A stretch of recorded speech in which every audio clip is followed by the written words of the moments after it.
السلام علیکم، آپ دیکھ رہے ہیں سوچ نامہ اور میں ہوں عنایت شاہ۔ آج کا ہمارا ٹاپک ہے روس پر تاریخ کا خطرناک حملہ۔ 1 جون 2025 کی صبح دنیا ایک ایسی خبر سے بیدار ہوئی جس نے یوکرین اور رشیا کی جنگ کے رخ کو چینج کر دیا اور اس نے عالمی طاقتوں کو بھی خبردار کیا۔ یوکرین نے ایک ایسا خفیہ آپریشن سر انجام دیا جو جدید جنگی تاریخ میں حیران کن کر دینے والا ڈرون گوریلا آپریشن تھا۔ یہ اس قدر تباہ کن حملہ تھا کہ جس نے رشیا کو ہلا کر رکھ دیا۔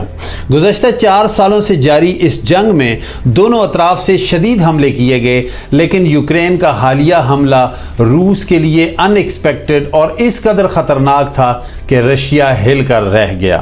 اس حملے کی جو خاص بات تھی کہ یہ حملہ روس کے اندر سے کیا گیا۔ یوکرین کی انٹیلیجنس ایجنسی نے اس منصوبے یعنی اسپائڈر ویب پر 1.5 سال پہلے کام شروع کیا۔ منصوبہ یہ تھا کہ روس کی سرزمین پر اپنے خودکار ڈرون پہنچانا، بوقت ضرورت انہیں حملے کے لیے استعمال کرنا۔ ان ڈرونز کو کنٹینر کے ذریعے یورپ اور مختلف راستوں سے گزار کر روس ٹرانسفر کیا گیا۔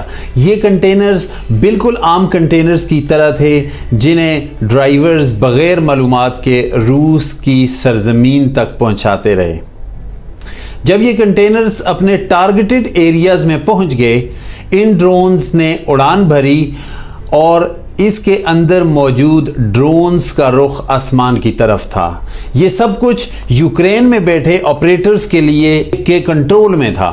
یوکرینین آپریٹرز نے ان ڈرونز کے ذریعے رشیا کی ایئر بیسز پر اٹیک کیے اور یہاں پر جو جدید Tu-95 طیارے تھے ان پر اٹیک کیا۔ یہ جیٹ ایٹمی مواد کیری کرنے کی اہلیت رکھتے تھے۔ یہ طیارے یوکرین کی سرحد سے 1500 کلومیٹر سے لے کر 4500 کلومیٹر دور کھڑے تھے، جہاں پہنچنا تقریباً ناممکن تھا۔ اس حملے کے سامنے روس کا جدید S-500 ڈیفنس سسٹم بھی ناکام رہا، کیونکہ یہ حملے سرحد پار سے نہیں بلکہ روس کے اندر سے کیے گئے۔ یہ ایک انتہائی زبردست انٹیلیجنس پلان تھا اور اس کی ایگزیکیوشن اتنی زبردست تھی کہ دنیا حیران رہ گئی۔ ان ڈرونز نے بیس ایویشن کو ریئیکٹ کرنے کا موقع ہی نہیں دیا، جس میں کم و بیش 42 جہاز آگ کی نظر ہو گئے۔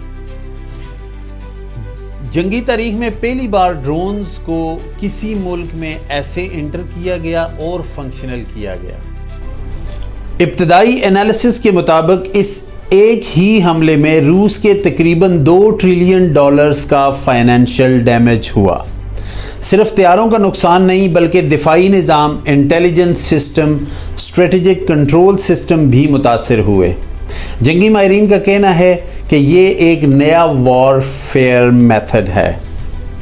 ماہرین کا کہنا ہے کہ حالیہ کنفلکٹ جو ان دو ممالک کے درمیان ہے، تیسری عالمی جنگ کا آغاز ہو سکتا ہے، جو کہ دنیا میں ایک بڑی تباہی لے کر آ سکتا ہے۔ تیسری عالمی جنگ کا انحصار رشیا اور یوکرین کے بعد نیٹو ممالک کے ری ایکشن پر بھی منحصر ہے۔ ماہرین کا کہنا ہے کہ اس سارے عمل کے پیچھے نیٹو ممالک بھی ہو سکتے ہیں۔ اس کی زیادہ سال زیلنسکی اور ٹرمپ کے اختلافات کے بعد زیلنسکی کی طرف نیٹو ممالک کا جھکاؤ ہے۔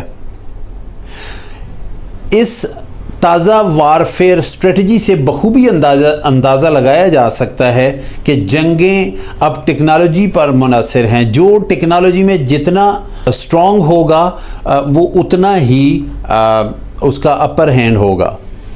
گراؤنڈ فورسز کی اہمیت اب ختم ہوتی جا رہی ہے اور ایئر فورس کی اہمیت بڑھتی جا رہی ہے۔ اس تمام صورتحال کو مد نظر رکھتے ہوئے دونوں طرف سے جانی اور مالی نقصان کا اندیشہ بڑھ گیا ہے۔ رشیا نے جوابی کارروائی میں بیلسٹک میزائل یوکرین کے دارالخلافے پر داغے۔ اب اس تباہی کا نظارہ اقوام عالم بھی دیکھ رہی ہے۔ مسائل کا حل جنگ میں نہیں، امن میں ہے۔ یہ ہمیں سبق دینے والے آج